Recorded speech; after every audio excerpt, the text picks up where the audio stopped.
দুই ছেলে ও ভাতিজির নামে ইউনিয়ন পরিষদের নামকরণ নিয়ে বিতর্কে রেশ কাটতে না কাটতে এবার স্থানীয় সরকার, পল্লী উন্নয়ন ও সমবায় প্রতিমন্ত্রী মীর শাহে আলমের নামে একটি মাধ্যমিক বিদ্যালয়ের নামকরণের প্রস্তাব উঠেছে। বগুড়ার শিবগঞ্জ উপজেলার ঐতিহ্যবাহী শিবগঞ্জ পাইলট বালিকা উচ্চ বিদ্যালয়ের নাম পরিবর্তন করে শিবগঞ্জ মীর শাহে আলম পাইলট বালিকা উচ্চ বিদ্যালয় করার প্রস্তাব শিক্ষা মন্ত্রণালয়ে পাঠানো হয়েছে।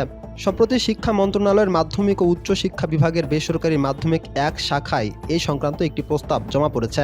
এরপর বিষয়টি যাচাই বাছাই করে মতামত দিতে বগুড়া জেলা প্রশাসক ও রাজশাহী মাধ্যমিক ও উচ্চ মাধ্যমিক শিক্ষা বোর্ডের চেয়ারম্যানকে নির্দেশ দিয়েছে মন্ত্রণালয়।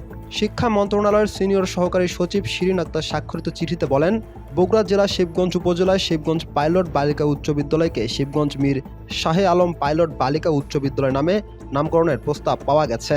প্রতিষ্ঠানটি সরেজমিনে পরিদর্শন করে সুস্পষ্ট মতামত ও যৌক্তিকতা সহ স্বয়ংসম্পূর্ণ প্রস্তাব সুপারিশ সহ প্রতিবেদন পাঠাতে বোর্ড ও জেলা প্রশাসককে বলা হয়েছে।